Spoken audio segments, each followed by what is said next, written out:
آپ حضرات ظہر سے ہی پروگرام کو سماعت فرما رہے ہیں، دیکھ رہے ہیں۔ میں نے تو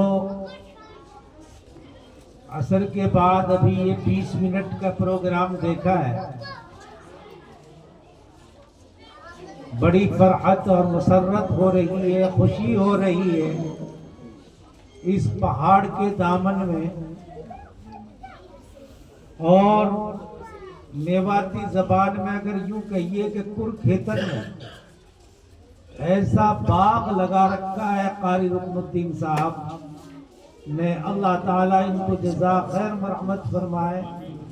ہر دل عزیزیت کی دولت سے نوازے، اس ادارے کی مکمل نگہبانی کرنے کی اور چلانے کی صلاحیت مرحمت فرمائے، اس ادارے کی ضروریات کو اللہ تبارک و تعالی اپنے دست غیب سے پورا فرمائے۔ کیا ہی انداز تھا بچوں کا، اور وہ تو جو انہوں نے محنت کی تھی، اگر اس محنت کے اعتبار سے ان کو وقت دیا جاتا تو یہی بچہ بہت وقت لے جاتے۔ بیچ میں ان کو بیچ میں ہی کہاں، شروع میں 2-4 الفاظ بلوائے اور روک دیا۔ دوستوں، عزیز و بزرگوں، آپ یہ سوچ رہے ہوں گے کہ انہوں نے ان بچوں کے اوپر محنت کی ہے، رٹوایا ہے اور حفظ یاد کرایا ہے۔ یہ اس میں کوئی شک نہیں ہے، ان کو رٹوایا ہے، تیار کیا ہے، محنت کی ہے، لیکن اس مائک کے سامنے کھڑا ہونا اتنا آسان کام نہیں ہے۔ جب ہندوستان میں انگریزوں کا غلبہ تھا اور انگریزوں کی مخالفت میں ہمارے علماء میدان میں آئے تھے، تو اس وقت علماء نے دہلی کی جامع مسجد میں لوگوں کو جمع کرنے کا اور ان کو اپنے ملک اور وطن کو آزاد کرنے پر اپنی جان اور مال نچھاور کرنے کے لیے ترغیب دینا مقصود تھا۔ اس کے لیے ایک بڑا اجلاس بلایا،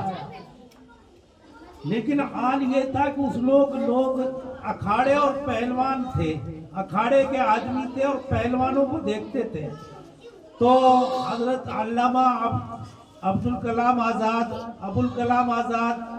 اور بڑے بڑے علماء کرام نے یہ سوچا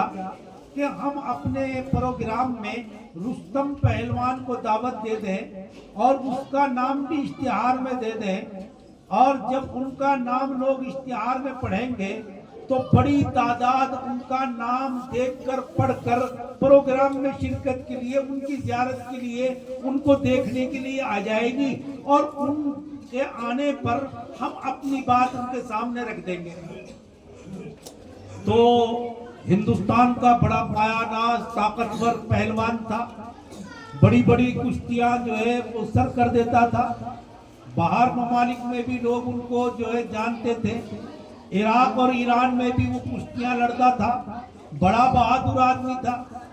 جب وہ آیا اور پبلک جمع ہوئی اور مائک لگایا گیا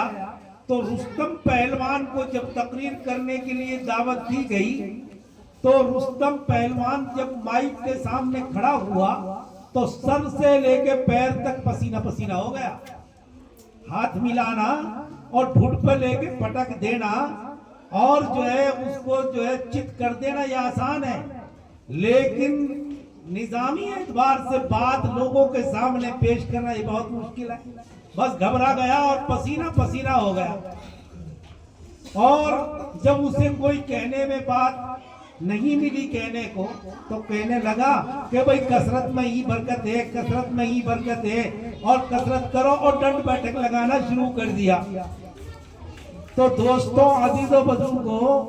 اسی طریقے سے حضرت مولانا محمود مدنی صاحب نے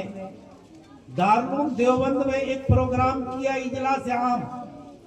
اور اس میں جو ہے بڑے بڑے لیڈر، یہ سچن پائلٹ اور جو ہے وہ بڑے بڑے لیڈر پہنچے۔ اس میں آج تو بات کر لیتا ہے، وہ پہنچا بابا رام دیو جب مائک کے آگے کھڑا ہوا تو اس نے کہا کہ اگر پھیپڑوں میں کسی کی رکاوٹ ہو تو ایسا کرنا چاہیے، اور اگر کسی کے سر میں درد ہو تو کندھے سے کان لگانا چاہیے، یعنی کہ بول نہ سکا اور اپنی حکمت اور اپنی جو ہے تجربے لوگوں کے سامنے پیش کرنا لگا، ہمت نہ ہوئی۔ الحمدللہ ان اساتذہ کی رات دن کی محنت سے یہ طلبہ کوئی قرآن کریم کے اوپر بات کر رہا ہے، کوئی سیرت نبوی پیش کر رہا ہے، کوئی ایمان کی حقیقت پیش کر رہا ہے۔ اور یہ میرے دوستوں اور بزرگوں، آپ حضرات کے ہی یہ بچے ہیں جن کو اللہ تبارک و تعالیٰ نے یہاں آنے کی اور آپ حضرات کو یہاں بھیجنے کی توفیق عطا فرمائی، اور انہوں نے ان کے اوپر محنت کی۔ آج یہ مورتیاں ایسی نظر آ رہی ہیں۔ الحمدللہ اتنے حافظ جو ایک مدرسے میں یہاں تیار کیے گئے ہیں، اور ایک حافظ کے بارے میں نبی کریم صلی اللہ علیہ وسلم نے ارشاد فرمایا ہے، اذا قرأ القرآن فاستظهره فأحل حلاله وحرم حرامه الى آخر الحدیث۔ جس بچے نے قرآن پاک کو پڑھا اور اس کو یاد کیا اور اس کو محفوظ رکھا اور اس کے حلال بتائے ہوئے کو حلال جانا اور حرام بتائے ہوئے کو حرام جانا، اللہ تبارک و تعالی اس بچے کے ذریعے 10 ایسے آدمیوں کی اس کی سفارش پر مغفرت فرمائیں گے جن کے اوپر جہنم واجب ہو گئی ہے۔ تو اب یہ بچے جو ہے کتنے میرے دوستوں اور بزرگوں، 1 2 3 4 5 6 7 8 80 تو کم سے کم، اور اللہ تبارک و تعالیٰ کی رحمت جوش میں آئی، اور انہوں نے اور تیار کیے، پھر اور تیار کیے، پھر اور تیار کیے۔ تو الحمدللہ ثم الحمدللہ، اللہ تبارک و تعالیٰ ان کے ذریعے سے دین کو عام بھی کرے گا اور تام بھی کرے گا، اور اللہ تبارک و تعالیٰ ہم کو اور آپ کو قبروں میں آن لائن ہمارے لیے ثواب منتقل ہوتا رہے گا۔ میرے دوستوں